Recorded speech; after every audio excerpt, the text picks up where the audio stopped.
Hello friends, welcome again to my YouTube channel. और आज हम लोग जिस टॉपिक पे डिस्कस करेंगे वो है एस्ट्रोलॉजी। तो सबसे पहले हम लोग जानते हैं कि एस्ट्रोलॉजी होता क्या है।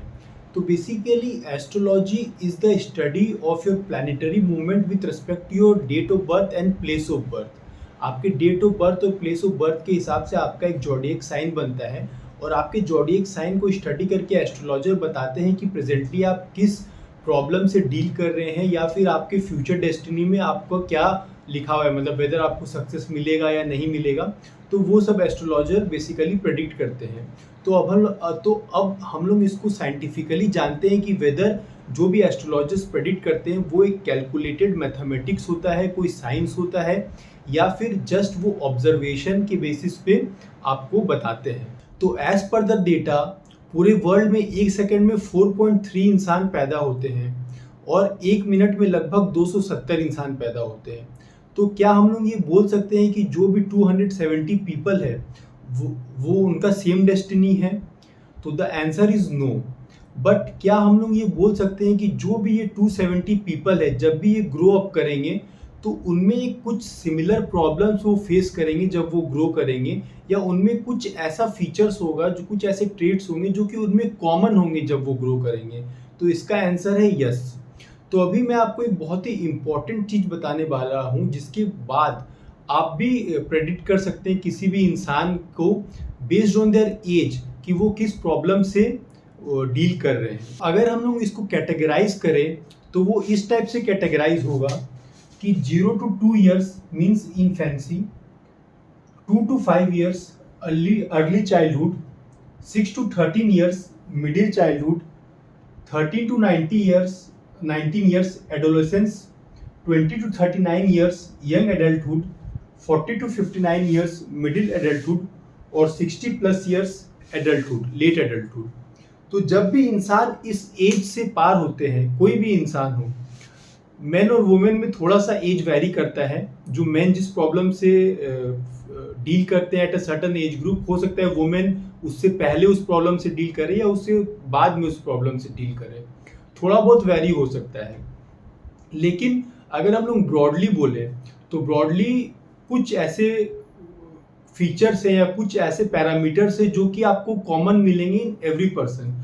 तो हम लोग आज उस पैरामीटर्स के बारे में बात करेंगे कि वो कौन कौन से पैरामीटर्स है एट एवरी एज ग्रुप, जो हर इंसान में आपको वो प्रॉब्लम्स हो सकता है मिले, मे भी नहीं भी मिले, बट 80 to 90% चांस है कि आपको वो प्रॉब्लम मिलेगा ही। वो कौन कौन से प्रॉब्लम्स होते हैं? तो जब 0 to 2 years के बीच में होते हैं तो सबसे पहला जो प्रॉब्लम होता है किसी भी बच्चों को, तो वो होता है फिजिकल हेल्थ, जैसे कि फीडिंग प्रॉब्लम्स या फ्रीक्वेंट इलनेस। या तो वो बहुत जल्दी जल्दी बीमार पड़ता है, या फिर सही से वो फीड नहीं करता है, मतलब वो खाता पीता सही से नहीं है। दूसरा जो होता है वो होता है डेवलपमेंटल माइलस्टोन, यानी कि डिले इन वॉकिंग या टॉकिंग। जैसे कि होता है बहुत सारी मदर्स होता है जब डॉक्टर्स के पास जाते हैं तो वो बोलते हैं कि मेरा बच्चा जो है ये तो 1.5 साल का हो गया, लेकिन अभी तक ये बात ही नहीं कर रहा है सही से, अभी तक बोलना ही स्टार्ट नहीं किया, या 1.25 साल का हो गया, ये अभी तक चलना ही स्टार्ट नहीं किया है। तो बहुत बार क्या होता है, पेरेंट्स परेशान हो जाते हैं डॉक्टर्स के पास जाके, तो वो एस्ट्रोलॉजर्स के पास भी पहुंच जाते हैं कि देखिए मेरे बच्चे का डेवलपमेंट नहीं हो रहा है सही से, तो आप कुछ बताइए, कुछ इलाज। तो ये जो प्रॉब्लम है ये कॉमन, ऐसा नहीं कि सभी बच्चों में होता है, बट अगर कोई बच्चा एस्ट्रोलॉजर के, अगर कोई मम्मी या कोई पेरेंट्स अगर कोई एस्ट्रोलॉजर के पास गए हैं तो उसे समझ में आ जाएगा कि ये दोनों प्रॉब्लम में से एक प्रॉब्लम हो सकता है अगर वो अपने बच्चे के लिए आए हैं तो। उसके बाद आता है अर्ली चाइल्डहुड। अर्ली चाइल्डहुड में क्या प्रॉब्लम हो सकता है? तो सबसे जो कॉमन प्रॉब्लम होता है वो होता है लर्निंग, मतलब कि developing basic skills like language and motor skills.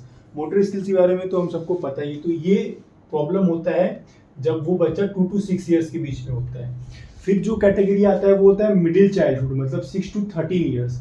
इसमें जो सबसे बड़ा प्रॉब्लम, इसमें जो वो फेस करते हैं डिफिकल्टी, वो होता है एकेडमिक प्रेशर, मतलब कि स्कूल परफॉर्मेंस, स्कूल से जो होमवर्क दिया जाता है वो प्रॉपरली कर पाता है या नहीं कर पाता है। लर्निंग डिफिकल्टी, किसी किसी को स्कूल में बहुत बुलिंग भी किया जाता है, तो वो प्रॉब्लम भी बहुत कॉमन होता है। उसके बाद आता है एडोलेसेंस। एडोलेसेंस मतलब कि 13 से 19 ईयर्स के बीच में।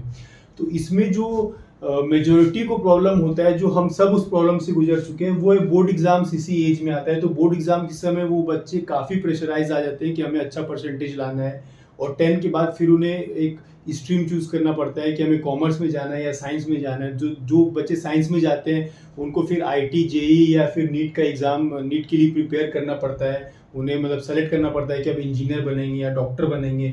तो उस समय 11th-12 के समय जो कॉम्पिटिटिव एग्ज़ाम होता है उसमें वो बहुत ज़्यादा प्रेशर में रहते हैं। मतलब लाइफ में सबसे ज़्यादा जो प्रेशर का टाइम होता है वो 11th और 12th ही होता है। उसके बाद फिजिकल चेंजेस उनमें आते हैं ड्यू टू पुबर्टी। तो इस एज में भी मतलब इस एज में काफ़ी बच्चे आप देखेंगे परेशान रहते हैं और उसकी वजह से उनके पेरेंट्स भी परेशान हो जाते हैं। सबसे ज़्यादा जो होता है वो इस एज में होता है 13 टू 19 ईयर्स के बीच में।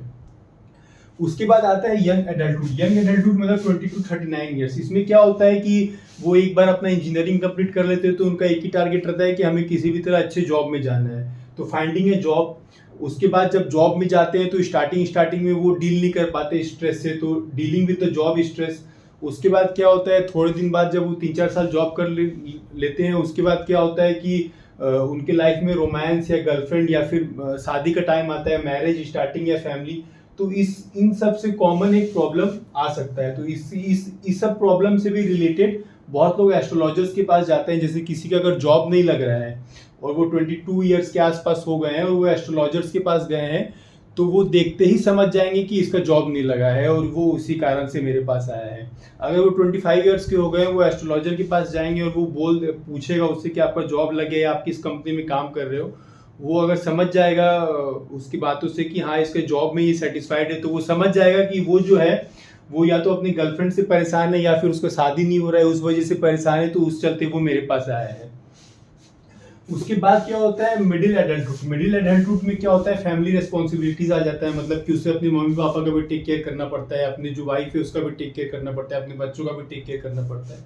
तो ये फैमिली रिस्पॉन्सिबिलिटीज की वजह से प्रेशर आ जाता है और उनमें खुद में ऐसा हो सकता है कि वो खुद ही हेल्थ कंसर्न्स, उनका कुछ हेल्थ से रिलेटेड कुछ इश्यूज आ जाए, तो हेल्थ कंसर्न्स वो सेल्फ के लिए भी हो सकता है। और एक करियर प्लेटो, मतलब करियर में उनका एक स्टैग्नेशन आ जाता है, तो वो बहुत बार सोचते हैं कि करियर स्विच करने का या तो फिर अपने जॉब स्विच करने का, तो वो रिलेटेड एक प्रॉब्लम हो सकता है। उसके बाद आता है एडल्टहुड। एडल्टहुड में तो हम सबको पता है कि रिटायरमेंट हो जाता है, तो उसके बाद एक पर्पस ढूंढना है उनको रहता है लाइफ में कि अभी हम क्या आगे करेंगे।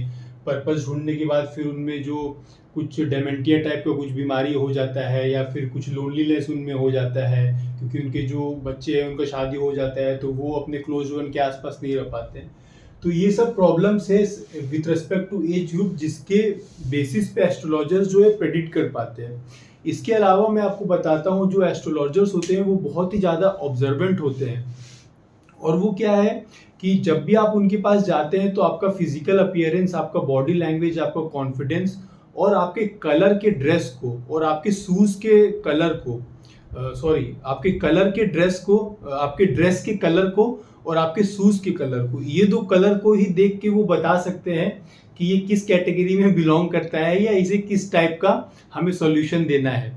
तो आपका जो भी फिजिकल अपीयरेंस है या जो भी बॉडी लैंग्वेज है, आपका कलर, ड्रेस का कलर कोड जो है, और आप किस टाइप का वॉच पहने हैं, आपने मोबाइल आईफोन ले रखा है या एंड्रॉयड ले रखा है, तो इस बेसिस पे वो आपके जो फाइनेंस का है उसके आपके फाइनेंशियल स्टेटस का पता लगा लेते हैं और उस वजह से वो बता सकते हैं कि आप किस प्रॉब्लम से डील कर रहे होंगे।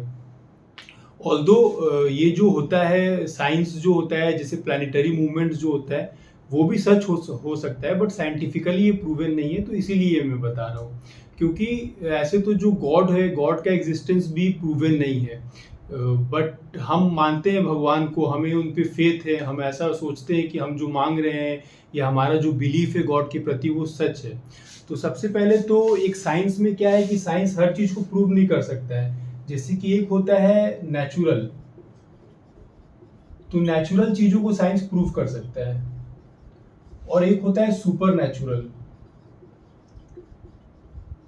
तो सुपर नेचुरल को साइंस प्रूव नहीं कर सकता है, तो जो गॉड होता है वो सुपर नेचुरल है। इसी टाइप से एस्ट्रोलॉजी में जो प्लानिटरी मूवमेंट्स का स्टडी है वो भी सुपर नेचुरल है, क्योंकि जो प्लानिटरी मूवमेंट्स है वो तो हमें पता है कि जो प्लैनेट जो सोलर सिस्टम में मूव कर रहे हैं वो किस तरह से मूव कर रहे हैं। वो ग्रेविटेशनल फोर्स है जो प्लैनेट का एक दूसरे के ऊपर लगता है, उसकी वजह से सब प्लैनेट जो है सूरज के आसपास घूम रहे हैं। तो वो ग्रेविटेशनल फोर्स की वजह से ही पूरा प्लानिटरी मूवमेंट्स चल रहा है, तो वो हर इंसान पे ही जो फोर्स लग रहा है वो तो हर इंसान पे सेम लग रहा है। तो ऐसा कैसे हो सकता है कि किसी इंसान का डेस्टिनी बहुत अच्छा हो गया और किसी इंसान का डेस्टिनी अच्छा नहीं हुआ? लेट्स से कि कोई एक सेलिब्रिटी है, वो एक एक टाइम पे बर्थ लिया है और उसी टाइम पे कोई दूसरा इंसान भी बर्थ लिया है। तो ऐसा तो क्वाइट पॉसिबल है कि सेलिब्रिटी ने तो काफ़ी अपनी लाइफ में बहुत कुछ अचीव कर लिया, या कोई एक सक्सेसफुल पर्सन है, उसने अपनी लाइफ में बहुत कुछ अचीव कर लिया, लेकिन उसी टाइम पे कोई दूसरा बंदा जो बर्थ लिया उसने अचीव नहीं किया। तो ऐसा बहुत सारे रीज़न से हो सकता है कि वो किस टाइप का एजुकेशन लिया है, फिर उसके इंटेलेक्ट कितना है, ये सब चीज़ें, और उसके बाद फिर उसका वाइब्रेशन क्या है। एक होता है कि जैसे हम लोग भी किसी इंसान को देखते हैं, या कोई भी जो बहुत ही एक्सपीरियंस्ड इंसान है, वो जब किसी बंदे को देखता है या किसी भी इंसान को देखता है, तो वो इंसान को देख के अपने मन में परसेप्शन बना लेता है कि ये ऐसा होगा या ये ऐसा होगा। हो सकता है वो वैसा नहीं हो, लेकिन बहुत सारे केसेस में ऐसा होता है कि जब हम किसी को देखते हैं तो हम कुछ उसके बारे में परसेप्शन बना लेते हैं कि हाँ, ये बहुत एक्टिव बंदा है, ये मतलब कि बहुत ही फास्ट काम को करता है, या ये क्या है कि बहुत ही एक्सट्रोवर्ट है, बोलने में काफ़ी अच्छा है, और किसी इंसान को हम देख के बता सकते हैं कि नहीं, ये तो बहुत इंट्रोवर्ट टाइप का है, ज़्यादा बातें नहीं करता है। तो वो क्या है कि वो हमारे ब्रेन में क्या है कि जैसे-जैसे हम ग्रो अप होते हैं, वैसे-वैसे हमारे ब्रेन में डेटा फीड हो जाता है अपने आस-पास की दुनिया को देख के। तो उस बेसिस पे हम उसको बता सकते हैं। तो वैसे ही एस्ट्रोलॉजर्स क्या है कि जैसे हमारा जैसे बहुत सेंचुरीज़ से कुछ इवेंट्स होते आ रहा है, तो वो इसको स्टडी करते हैं कि जैसे कि इस समय पे जो भी होता है अच्छा इवेंट्स नहीं होता है।